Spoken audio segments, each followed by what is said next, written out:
হাজব্যান্ডের কিছু টেস্ট দিয়েছিল, তো সেই টেস্টের রিপোর্ট দেখানোর জন্য ডক্টরের কাছে গিয়েছিলাম নার্সিংহোমে।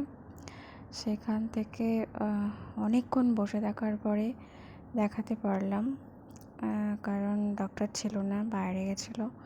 তো আজকে প্রচুর ভিড় ছিল আর কি পেশেন্টের। তো তার মধ্যে রিপোর্ট দেখানো একটু দেরি হয়ে গেল। ফিরতে ফিরতে অনেক রাত, এখন প্রায় 9:30 বাজে।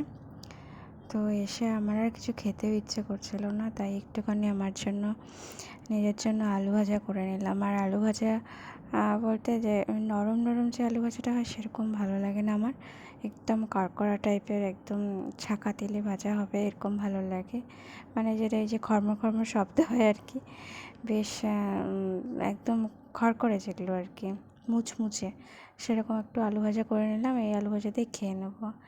আর দুপুরে সবার জন্য করেছিলাম নিমপাতা বেগুন ভাজা। এটা এখন আমি দুপুরেও খাইনি, আর রাতে তো খাবোই না, কোনো প্রশ্নই আসে না, ভালো লাগছে না। আর করেছিলাম ডাঁটা, সজনের ডাঁটা, মিষ্টি কুমড়ো, আলু দিয়ে একটা তরকারি, একটু রসা রসা করেছিলাম। তো সবাই খেয়ে বলছিলো ভালো হয়েছে, এটাও খাওয়া হয়নি। আর এখন রাতে খেতেও ইচ্ছা করছে না, একদম ভালো লাগছে না। ওই আলু ভাজাটুকু দিয়ে খেয়ে নেবো। আর করেছিলাম মাছের ঝোল, এটা দুপুরে আমি খেয়েছিলাম। তো যাই হোক, এটা হচ্ছে বোয়াল মাছের ঝোল। তো আজকে এইটুকুই, এই পর্যন্তই। তোমরা সকলে ভালো থেকো, সুস্থ থেকো। সকলকে গুড নাইট।